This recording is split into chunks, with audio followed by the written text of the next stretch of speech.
Welcome to the Ali Bond Show, uncensored, unfiltered, and coming in hot tonight on pole dancing. Welcome, Faye, to the Ali Bond Show. Hi, it's great to be here. I am absolutely thrilled that you're here.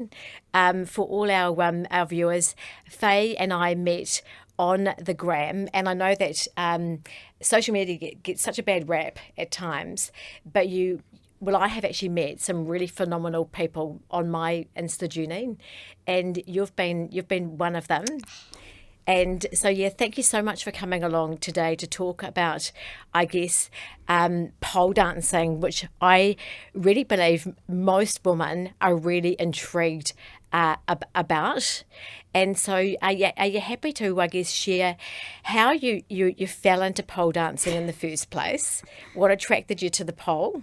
Yep. Well, firstly, thank you for having me. Super excited and nervous to be here because it's a little bit out of my comfort zone, despite what I do. Is usually I'm spinning in circles. You can't really see me. You can't really hear me. So sitting in this kind of format and having a conversation feels a bit odd, a bit unusual for me. So how did I fall into pole? So I was actually 16 when I first tried pole. I'd seen a YouTube video for Rihanna's Pour It Up video. And I remember that. You remember? So it was back before pole was known really as what it is today. And I remember I saw this YouTube video and this pole dancer was talking about it and showing off all these crazy cool tricks. And I was like, whoa, that looks incredible. Like, how do I learn to do that? And at the time, like, I'd never done dance. I'd never done gymnastics. I'd never done any kind of sport in my life. And I was sort of seeing a young love at the time, and I said to them, well, want to try that? And they said, absolutely not. So I said goodbye, and off I went straight to the pole studio to give it a try. Fabulous. Absolutely fabulous. So it all started because someone told me I couldn't do it. And I remember like standing outside that pole studio. It was on this really grotty street back in the UK, and it just looked a bit sus, and I was a bit like, what have I got into here? No one knew that I'd gone to this place, and I was a bit like, oh my God, what have I done? So I went inside, and I was just welcomed by like this wonderful group of women who just immediately took me upstairs, tried pole, did my induction session, and from the moment I did my first front hook spin, I just kind of knew that was something for me. So what happened after that, I went to a few classes at the studio and picked up a few bits, but I was living alone at 16. I didn't have much money. Mm-hmm. So I bought my own pole. And from that moment, I taught myself. And I did that for a couple of years until I became quite unwell. So I had to stop. And then I moved away from where I was living at the time. So I had to leave my pole and just kind of put it to rest for a bit. And it wasn't until I was about 21, I'm 27 now, that I was looking to sort of find myself, take control of my body again, that I was like, hey, that pole spinny thing I used to do, that used to really, really help me.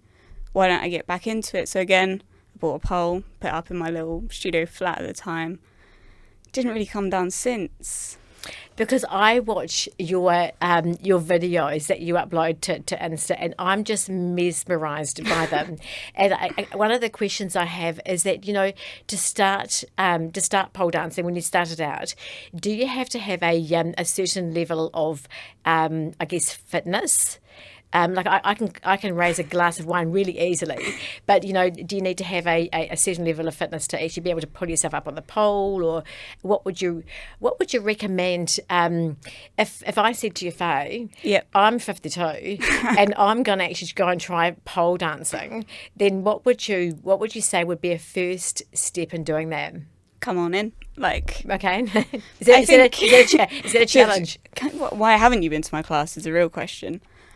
No, so the oldest lady I've ever taught was actually 72 years old. Oh, wow. So, look, everybody's got different bodies, everybody's got different backgrounds and abilities and different health. I think if you find the right studio to go to, they will tailor to your abilities and your body. And that's what I always try to do in my classes. I've had people with disabilities, both physical and mental, come along, and we work through it. We figure out what we can and can't do, and we go from there. For me, I had absolutely no physical health or strength prior pole. So part of my story was I was really, really physically unwell for many years of my life. Spent about 7 years of it in a wheelchair, three or four, pretty much bedbound. Oh wow! Can we circle into what that entailed? So yeah, sure. So when I was about 7 or 8 years old, I became really physically unwell. Extreme exhaustion, tiredness, headaches, the whole shebang. And it got progressively worse. And I ended up being diagnosed with an illness called ME. Oh wow! So there's no cure for that. There's no known help. Nothing helps. And I became progressively unwell for many years of my life. To the point there was probably about a solid 2 years where I was just in a bed, in a darkened room, curtains drawn, couldn't speak, couldn't move, couldn't eat by myself, couldn't do anything, basically. So the future was bleak for me. There wasn't much, out there at that point. And people often ask me when I tell them, how did you get better? What helped? How did you cure it? And I'm just one of the lucky ones. That's how I see it. For some reason, I just gradually got better. And by the time I was 16, I think I just found this determination and drive to just find something. And then I think pole found me. And it's changed me so much. If I think back to that first 16-year-old stood in a studio too scared to take her t-shirt off and my shorts, to the teeny tiny little panties you see me dancing around in today, it's a world of difference, and it's just grown my confidence. So I'm a big believer, whether you're facing mental or physical struggle in your life, that given you go to the right studio and you approach it with an open mind, pole can be for anyone. So when people say that is just such an inspiring story, actually, Faye, because I didn't know that about you, and to come out of that with the resilience and the determination, and to see what you do and the magic you bring to the pole is just absolutely phenomenal. Like kudos, sweetheart. That's awesome. So when people start out. I imagine, we're a world of all different shapes and sizes, and I love the fact that women are different shapes and sizes. Yeah. So starting out, do people generally start with a bit more clothing, and then as confidence builds up, lose some of it? Or I think it boils down to the individual. Some people you meet, they come in, they're super confident, they've already come from a dance background, they feel at peace with themselves, and then you'll meet some people who feel super uncomfortable in their own skin, who stay covered, and some might even remain staying covered, and we work around that. And then some people, you see their outfits get progressively smaller and smaller and smaller and smaller, like I did. So everybody is different, and everybody's got a different approach to pole. And I think that's why I like it, because it can be accessible for most people. So, I have to ask you, what has been the biggest disaster on the pole in terms of a calamity? Because I'm the queen of calamities, I guess. I think, fortunately, touch wood, nothing major. But I used to have one of those pressure poles that screwed from the floor to the ceiling. If you went too far in one direction with this pole, it would unscrew. Not really what you want when you're at the top of it and you're hurtling towards the old... I had it in my living room at the time, and we had these big glazed double windows.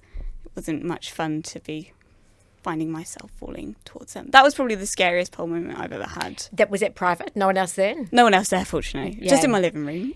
Wow. Because it's interesting, because I had a business some years ago, and we used a sheet metalist for work. Right. And one of my staff, my brother actually, he had a pole made for his garage. Just to have fun on for when drinks were being served and the girls could get up on it and XYZ. Right. So have you had any public moments of malfunctions? Touch wood, I've been pretty lucky. It's been quite a while now since I've done any pole in public, so there's always scope for that. But yeah, fortunately, not yet. what about wardrobe? Because I was going to ask you about wardrobe.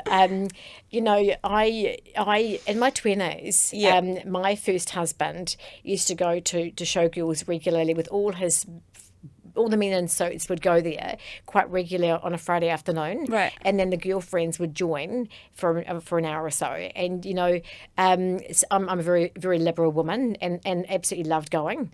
And then over the years, I've taken women in. With me that have never been before, and they're shocked because they have this idea in their heads Right. of what it's going to look like, and when they walk in and they see these beautiful women, their eyes and the talent is just really opened up. And so with I need to ask the question, and it's quite personal, Right. but so what happens for like at that time of your month when you're in a G, Yep. or you know you've got little clothing on, because also your body changes. Oh, And- you're telling me. Yeah. So do you have any tricks that you use? I kind of have like my normal pole wear and then my special time of the month pole wear. So Which is what? It's like it's a little bit more practical. It's not as itty bitty. Okay. Obviously, the lady things, I use those, but you cut the tail a little shorter to keep it protected. the lady tails. The lady I've tails. I've not actually heard The of that little before. mouse tails. Just, you know, I think most of the time, like, I'm quite fortunate. I'm teaching when I'm on the time of the month. So we're all women. We understand. It happens. I've seen it happen. It's happened to me. But yeah, just kind of going into that kind of situation knowing I need to just be a little extra careful. Maybe not too many spready to the gods tonight. You know, that kind of thing. So have you had any of those moments where there's been too much spread and you've thought, oh, holy fuck, I really should have kept those things a bit more closer together? There's been nips flying free, there's been flaps flying free. It happens. Yeah. And I think the most important thing to do when that happens is just own it. Absolutely. I meant to do that, you know. You got a little bit extra tonight. Brilliant, absolutely brilliant. You know, I have been to there's a whiskey bar up in Ponsonby, Right. And at the back of it, it's got a little room where there's a pole, and it's quite dark. And after a 1 margarita, 2 margarita, 3 margarita, 4, you know, I got on the pole and I absolutely loved it, and I thought I looked sexy as fuck. When I saw the photographs, it was an absolute shocker. There was nothing sexy about what I was doing with that pole. But at the time, I felt so empowered. Yep. And so I guess maybe part of this too is actually how it makes you feel. 100%. Yeah. I think in that moment, if you felt sexy, then you were sexy. It doesn't matter how you feel about the photos afterwards. It's all about the moment. Well, I was actually fully clothed, but the trousers, I think, were about a millimetre from like just splitting right open, and then that would have been an interesting It's a little bit of spice to the show. Absolutely. So I guess anybody can start. Yeah. You've said that 72 is the oldest. The oldest I've taught. I mean, that's not a cap. If you want to come in and you're older than that, you're more than welcome. We'll figure it out. Which gives actually me a challenge. I actually really like a challenge and to step outside of the norm. And so, you know, the challenge for 2025 was that I was going to learn to shuffle dance, but I don't have very good rhythm.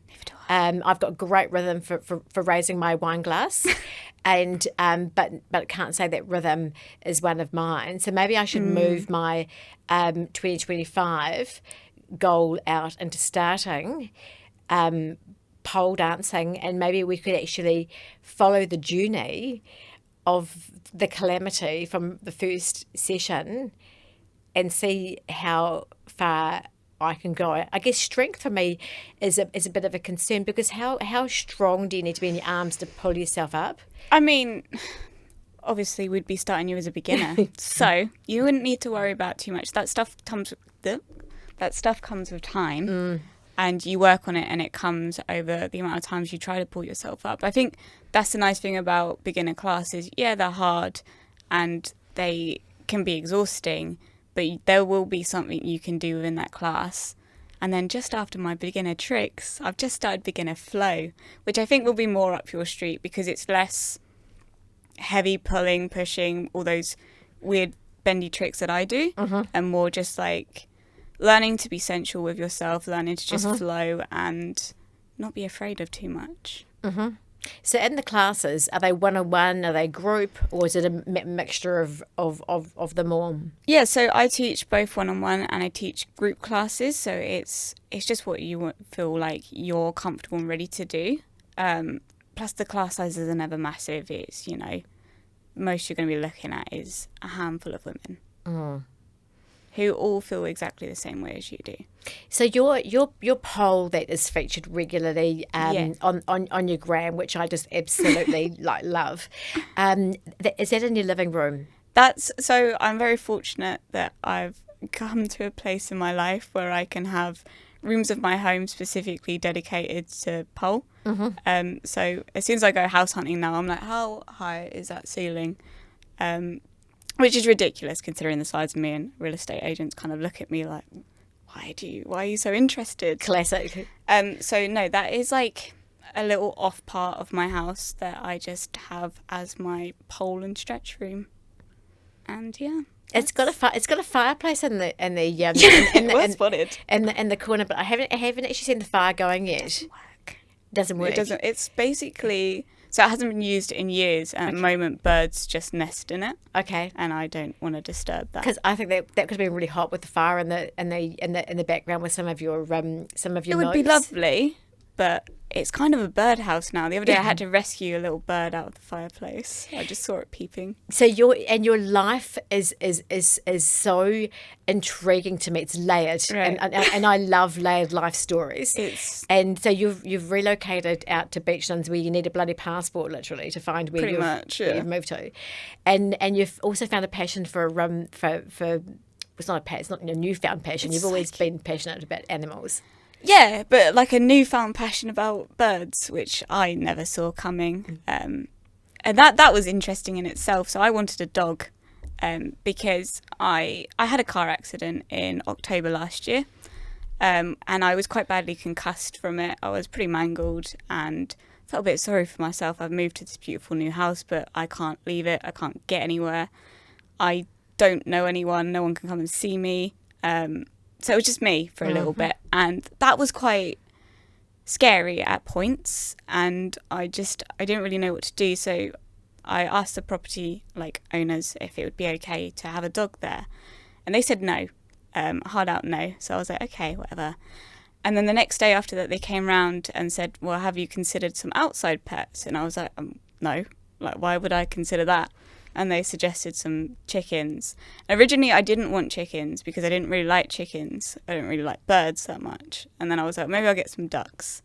So I got the ducks and immediately realised that was for me. I was very much into it. And then a couple of days later, I was just offered, because that's the interesting thing about New Zealand. People will just give you animals. They'll just offer you them for free, which is completely out of anything I've ever seen before. So then I ended up with these 3 little chickens, and currently they're just my absolute obsession. It's so interesting. On a previous podcast, I actually referenced that I'm actually petrified of chickens. Did hear this? Yeah, absolutely petrified of chickens because I was raised in Papua New Guinea, and they culled them by chopping heads off by the hundreds, and I was a little girl and had nightmares for years. As you would. So I see a chicken, and my body involuntarily does a dance on the spot. They just like my cup of tea. Is it all chickens? Like the different breeds even? It's all of them? It's actually all chickens. Interesting. It's all chickens. I can even see something on the gram with a chicken in it, and I just have to go swipe to the next one. Don't be looking at my other account then. No. Stay away. And so I'm really intrigued here. Over your, I guess, lifetime with partners, are there moves that men like more? Are there power moves that get more male engagement? Because I've actually in regards to pole, sorry, to pole dancing. Sorry, I was not still the chickens. chickens. Yeah, not the chickens. Sorry, back to the pole, bouncing around. Are there like pole moves? Because I see on your account that some reels just get so much more attention. Yeah. And then, so is there a move that is more flamboyant that gets the attention? I think I'm in quite a nice place because my following is split 50-50 down the middle. So I've got like a lovely female following and other pole dancers, and then I've got obviously the male following, which is filled with some pole dancers. Thank you very much, because some of your male pole dancers, followers, are now following me. So thank you very much. That's amazing. Yeah, appreciate that. I think there just needs to be more awareness for a start that there are male pole dancers or pole performers or whatever, however they like to be identified. So yeah, it's a really mixed bag on there, because you do get the odd straggler stumbling who thinks it's something that it's not. And I'm not saying that I would never say there's anything wrong with being a sex worker or a stripper. Like, that's, where it all begins. But I've definitely noticed if I play more of a sensual style, then naturally people are going to want to look at that more. And I think that is mostly from a point of curiosity. We all have that natural instinct, whether you're male, female, or however you like to identify, to see that and to observe it and to think about it and have that free space to think about it. So you've delved a little bit into, I guess, the things that you've seen, things that have gone wrong for you. Yeah. What have you seen in somebody else pole dancing that has just been an absolute hilarious moment when something went wrong, but it was actually really funny, and she picked herself up, and everyone had a great big laugh about it? I don't think I've ever seen that, because I think when you do see people mess up or make a mistake on stage or whatever, they didn't really mean to do that. So the dancer themselves tends to just pull it back, like, I meant to do this, and you as an individual just kind of stay like, I'm still going to cheer that on. And I've not seen any major, like, oh my God, are they okay? So I've been quite fortunate in that respect and not had to deal with much. I just love the power of the sisterhood. It is, for me, it is just woman clapping for woman with no competition is where it's 100% is where it's at. And I think that's where we connected initially on our respective grams. And I can assure you one thing, that when I turn up to come for my first lesson, there will be calamity, and there will be a lot. I will be ready. There will be a lot of laughter, because with me nothing goes according to plan when it comes to things like this. But I'm absolutely actually willing to give it a crack. I think you'll love it, or you'll just hate it. So what could potentially go wrong? I don't think anything's going to go wrong. I'll wear 3 pairs of knickers, just in case. Like that, always be prepared. Also, prepare for anything to come out anywhere. Well, I've got, like, I lost my boobs to cancer, so I'll just have a bra on. I've reached a place now where I don't really give a fuck about that anymore. I did, but I've kind of moved beyond that. Yeah. And that confidence hasn't come from pole dancing for me yet. And maybe pole dancing is going to take me to a whole new level of confidence. I think in terms of confidence as well, like, pole isn't always going to fix it. Like, for me, interestingly, my biggest insecurity is my boobs. I hate them. I don't want them. And pole... How do you mean you don't want them and you don't like them? So I have always struggled with my body image from probably, I think, about the age of 14, I say always, and I've struggled with eating disorders. So for a long time I didn't have them because of that. So then when I decided to get healthy physically, they came in. I wasn't prepared to deal with that. I didn't know how to deal with that. Suddenly I've got eyes on them. I don't know. I don't want to be looked at. And then, a good few years of recovery, relapse, going through it and constantly watching. With an eating disorder and body dysmorphia. Yeah. And seeing them fluctuate and change shape and never really knowing what they look like, but knowing when I'm healthy, they're quite bouncy, quite juicy, quite nice. My little seal pups. Did you say seal pups? My little seal pups. Perfect. And learning how to not be afraid of that whilst I do pole as well. And knowing that a lot of my followers had followed my journey from that phase of my life, from seeing me go from a little waif and stray to someone that's actually started to look like a woman, and finding my place of how to deal with that when I'm also doing pole and how that makes me feel. And it took me, so it's probably taken me, I think I'm still working on it, to be honest. If I'm fully transparent, I have really good days where I'm like, yep, I'm feeling myself, I look great. And then there are the days where I stare at all these videos on my phone and I just think, yep, delete. So I think it can be empowering, but you have to also make sure you're working on your mindset along with that. It's not just as simple as I'm going to do a few spins. It's like thinking about, why did that make me feel good today? I really admire your authenticity and your honesty, and so having an eating disorder for any woman is a real battle to have to actually overcome, and for most people it can actually be lifelong. Yeah. And so I really appreciate you sharing that, and have you, because there'll be lots of women that watch this that are struggling with that on the daily, and I know stories, and I've got my own story in this arena, which I'll share at another time down the track. But a lot of women that have had a serious eating disorder, a fitness program or taking up running or pole dancing can be a real great remedy and part of the healing process. Yeah, for me it was a huge part of my,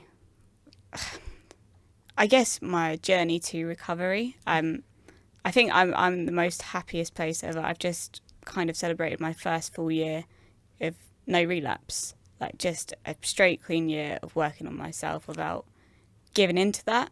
So relapse being not eating, purging, mixture of both. For me, I've always been one to struggle more with the like anorexia restrictive type, and that was what I'd definitely been going through the year prior last. And I hit a point last January where my hair started falling out, because that's the first thing for me that will go. It's my hair starts thinning, my nails die. I became an absolute mess. Like, I couldn't think straight. I was crying every day. All the while, like, I was running a career around me, a life, and teaching pole, and everyone thought everything's fine, because, eating disorders, they don't always show straight away. In hindsight now, looking back, I'm like, oh, God, bless me. But, I then used pole, as I'd done before, as a way to just let off some of that anger. I used stretching to like calm myself down after eating, and I just used it as a tool the whole way, rather than punishing myself with over-exercising, just learning that balance with it as well. So when you were going through that and such a turbulent time, did you have a support network around you, or was it more hidden and clandestine because you were embarrassed about it, or you didn't know how to talk about it? So for me, it had been going on since I was 14, and I've been in and out of psych wards through my life for it, and there's been support networks in my family, and then you become an adult, and suddenly you're on your own. It's not like everyone was just suddenly like goodbye, but sort of I decided to remove myself from healthcare services because there were no benefit to me. And for a long time, I was just on my own. And then I met a special person that I could trust with every secret, with everything. And they've stood by me for the last 6 years and got me through hell or high water. Like, every time I threw in the towel to give up, that towel was slapped right back in my face, like, don't you dare. And even when the last time I went through the relapse, I thought, this is it, I'm done, I give up. Like, I can't live the rest of my life in this cycle. And then I sort of looked around myself and I realised, despite all this cycle, I've built this incredible life for myself. I don't need this anymore. Like, I don't need this comfort blanket. And I like to see the last one as kind of like the last hurrah, that final piece of the puzzle to heal. And ever since I chose to start eating and looking after myself, it's been opportunity after opportunity after happy day after happy day. And yeah, it's been quite a life, to be honest. It's been a journey, and when you had your car accident last, like, was October, wasn't it? Yeah, October. Did that play or a part in I guess having an eating disorder and recognising that, like, you know, you got out of that pretty unscathed comparative to what you could have ended up. Did that give you a sense of wanting to live more in a healthier way? That you lived fully, and that there was an ownership that you are enough? I haven't actually said this aloud to anyone, interestingly, but I was thinking about it the other day, about that moment and why it has been quite so significant for me and changing. So from the age of like sort of 7, 8, I'd wanted to die because, you know, I was really sick, and then by the time I was 14, I was going through it with my mental health, and then I went through a hodgepodge more weird, unfortunate circumstances, and had continuously tried to take my life, and often, you know, failed, fortunately. Absolutely, fortunately. And then the car accident, my first thought was, please no, I'm not ready yet. And it was the first time I realised in my life that I thought, I don't want to die. I don't want this to be happening. I've got so much to look forward to. And then fade to black because I got a bit knocked out. But I then remember, like, kind of coming back to it and just thinking, oh, thank goodness, like, I feel like a bit of a cockroach at this point. I'll just scuttle out of anything. It's fine. And, yeah, it has been really soul cleansing, almost. Like, it was that last little bash, and then I was like, oh, okay, everything's going to be all right. I've made everything be okay. Let's just keep doing this life thing and see what happens. So a bit cathartic. Definitely. Yeah. Definitely. And how did you find, because how did you find not being able to be on the pole? Because obviously that's exercise, that's body, and keeping yourself fit. Was that a real challenge that hit you in the guts too? Yes and no. Yes, like, because I at points felt like I should be doing that. And no, because for a little while, whenever I physically stood up, I was like straight back down, like not a chance. So I was actually quite impressed with myself at how well I handled that time, and like I didn't rush back onto the pole. I probably did get back on sooner than I perhaps should have in hindsight, but it was later than I initially wanted to, and I did take it really easy for the first month, and yeah, touch wood, I'm back now. Yeah, it never ceases to amaze me that, you know, when you sit around a table with a bunch of women of all different shapes and sizes, seldom do you find a woman that's entirely comfortable with her body. Yeah. I will say, from my perspective at 52, the older I get, you reach a place whereby you are who you are. And, you know, I have to say this to you, that I put a couple of your reels up on my stories. Right. And the messages that came in from some of my female friends were like, oh my God, you know, your body, your pole dancing, the whole 9 yards.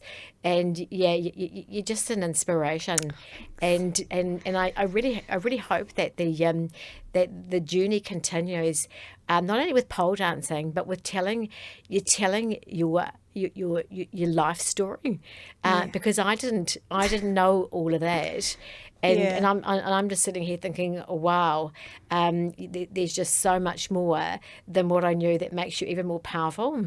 Sorry for the offload trauma dump there. Oh, no. Just came in hot. But that's kind of what I saw this space that you was providing for me today was, I used to talk, that's essentially how my Instagram started, it was an eating disorder recovery account. And it must have been about 2 weeks. I just went back and I archived a load of old posts. And I thought about how I used to so actively and proactively talk about that whilst I was still in my struggle. But something happened along the way, from my physical illness and both my mental health as well, that I just kind of, I think when I was struggling with it, I really needed to just box myself in and deal with it for me. When now I think I'm in a place where I can comfortably talk about it, and hey, if that helps someone, it helps someone. If it doesn't, it doesn't. It will absolutely help people. Being a bit more transparent is kind of what I was hoping to do with my social media presence this year. Like, because I think as well, sometimes I look at my own account and I'm like, that's not me. I feel so disattached to that person because there's all these perfect like pole routines and these perfect flows and this like very ethereal looking person that I just don't see when I look in the mirror. Like, I don't see that person when I'm like stomping around in the mud and feeding the ducks. That's not me. So I kind of wanted to share a bit more of myself rather than just being that girl who spins in circles. I absolutely love that about you. And look, this whole show is uncensored, it's unfiltered, and it is a very safe space. So, you know, in anybody that comes on the Ellie Bond show, if they share a story and they decide that they're not ready for it to be released, then that's my commitment to any guest. But you're an absolute inspiration. You're inspiring me to go and absolutely front up. I'm a woman of my word, and come along for a session. And yeah, keep spinning, keep sharing. And I think too, Faye, you know, the other thing I wanted to ask you about was your handle being freeing Faye. Yeah. And so can you talk me through the freeing? Is that offloading the trauma from childhood and eating disorder? Yeah, so originally, like I said, the account didn't start as a pole dance account. It was just my sort of mental health journey out, because I didn't use social media at all until I was about 18, and I was really, really struggling at that point. Like, I don't know how to deal with this anymore. And I was looking for like help online, as you do, Googling therapists, and I just stumbled across like a sort of eating disorder community, and they was all cheering each other on. And I was like, oh, maybe that's something I can do to help and like stay committed to recovery. And so it started off like that, and then obviously I got better with the eating disorder.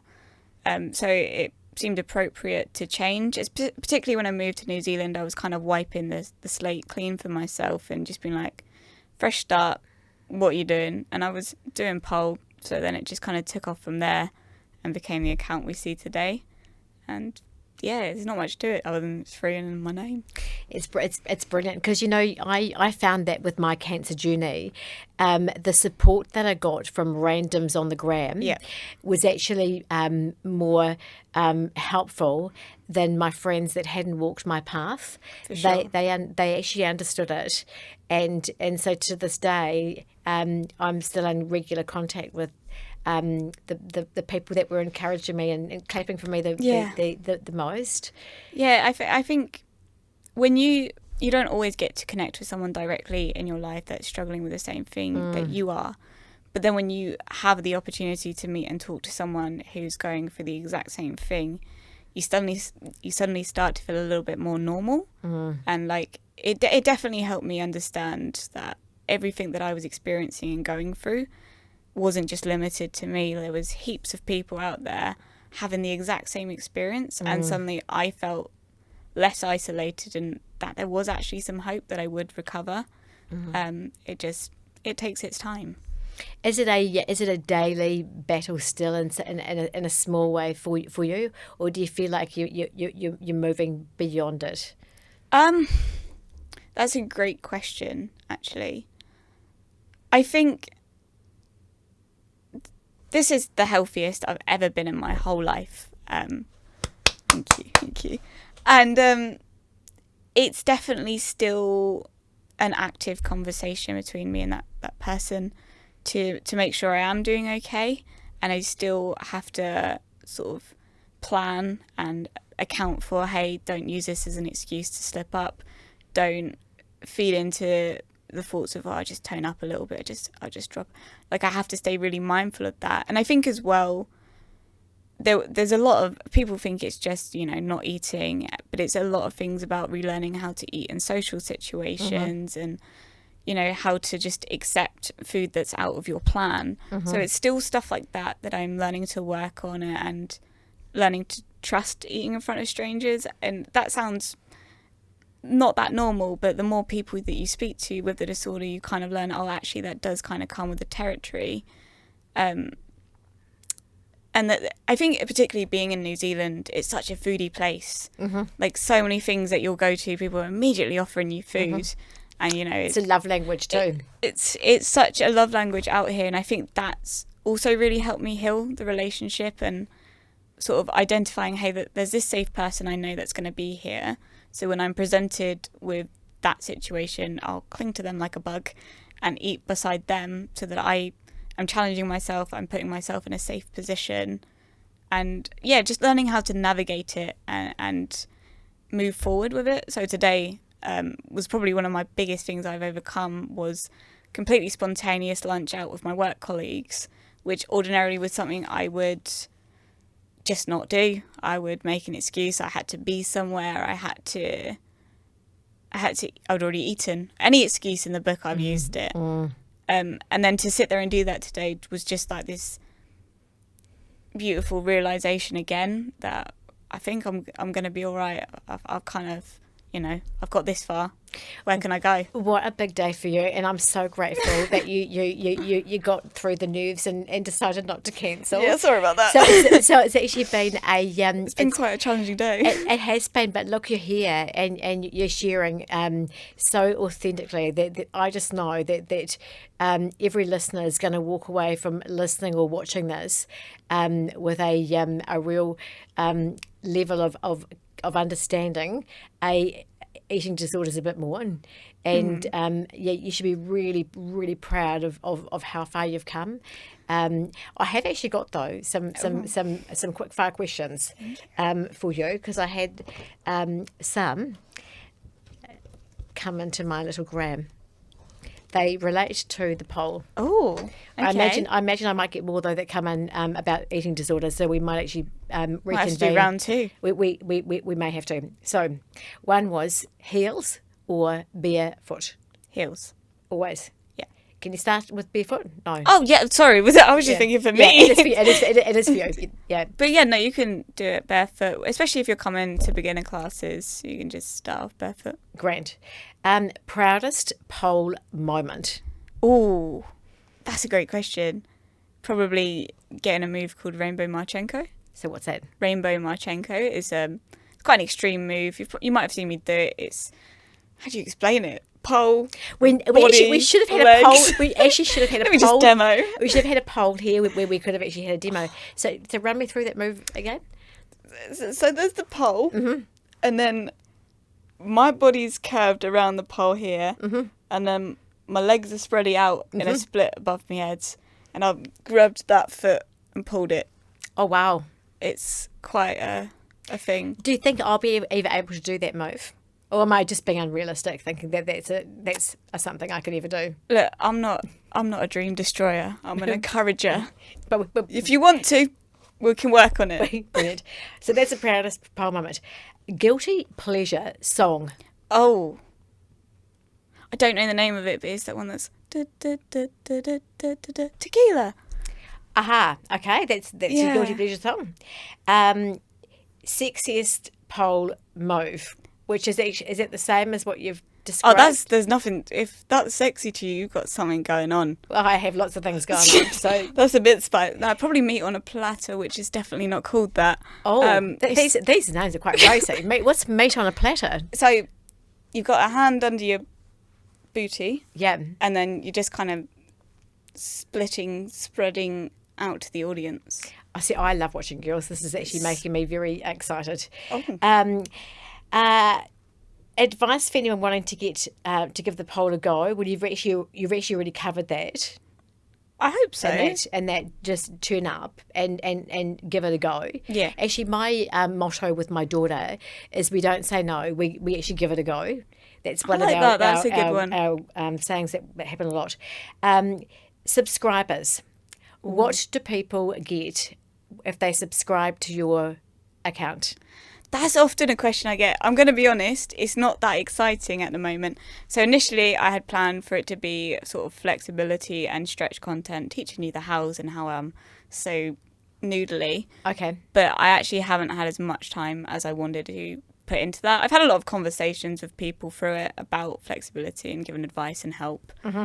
But in terms of actual like reels and pictures, it's not that much going on. So the subscribers, are there more males than females, or is it pretty kind of swaps same? about. Like, it's actually quite interesting to see how quickly the numbers change. And what do subscribers have to? What are they paying? Are they paying per month, per year? Per month, I believe. Okay. And if I was to subscribe tonight, what would I be having to pay? I think $9.99. $9.99 for a month. Yeah. Okay. And nudity? No. Meta doesn't like that. Okay, I was going to ask you about that. You'd be taken I down. tried to post just a bikini picture and immediately got absolutely zucked and threatened that they would take the subscription feature off of me. Oh, wow. Yeah. Okay, so they mean business, those they boys. Freaking hot on that. And we've covered hilarious misadventures on pole. You must have some misadventures on pole, or you must have seen some people that have come off, or I mean, I've the had knickers have gone to the side, or the knickers have not. I mean, that happens plenty. That I think that's just so normalised to me that I just don't see it anymore. I think there was a time as well I may have taken a hard hit to the nether region. Ouchie. And I cut all down there. Oh, yowza. And the next day was my best friend's wedding.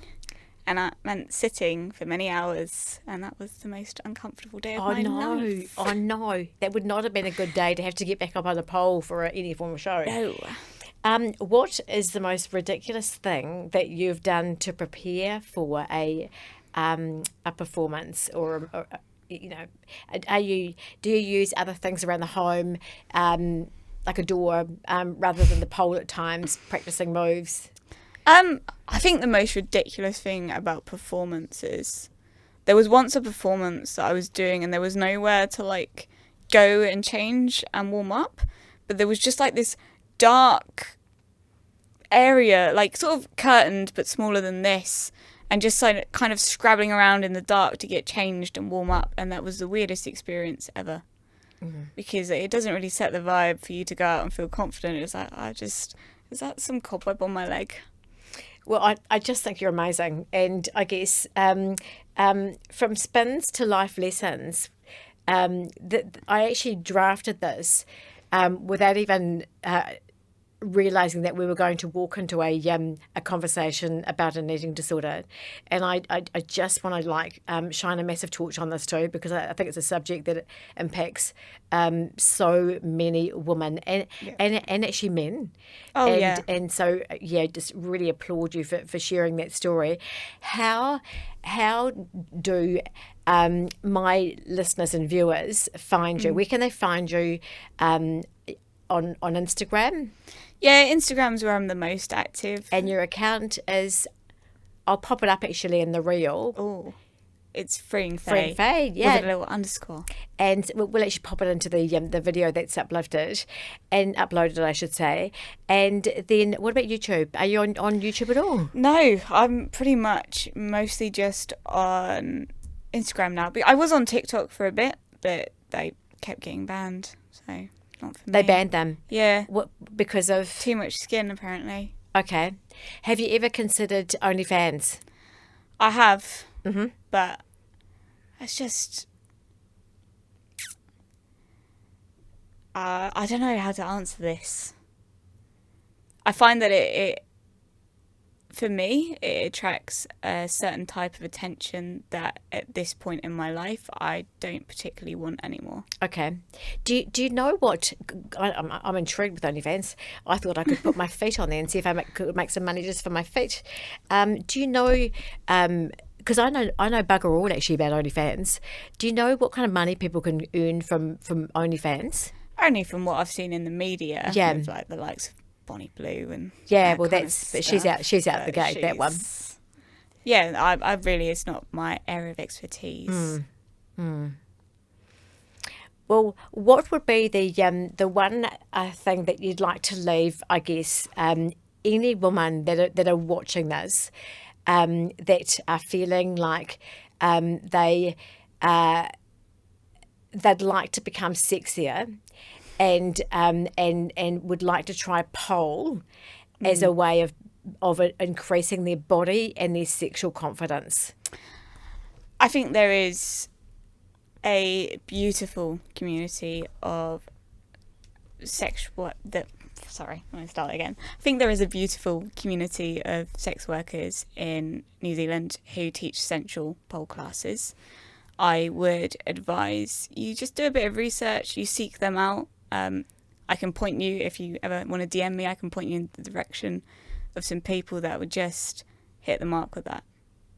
That's brilliant. That's actually really great. I'm sure that you're going to have an inbox that is going to be brimming with some questions after this episode releases. So thank you so much for your time. I'm absolutely signing up, and I'm going to document the journey of Ali Bond trying pole dancing. It's going to be fun. We can do some double tricks. What's a double trick? Well, we're both on the pole doing something fun. Okay, we'll give it a whirl. I'll be turning up with my 3 pairs of knickers on the first time though, and maybe two bras. But yeah, just rounding out the show, and you're just a phenomenal woman, and I'm going to really look forward to watching your journey continue.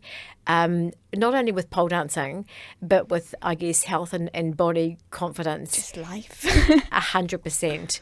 So, yeah, thank you so much. And you'll see me at the studio soon. And to all our viewers, follow our journey. You'll find us on the Ali Bond Show on Instagram, and the Ali Bond Show on YouTube. And remember, ladies, to love your life and own your journey.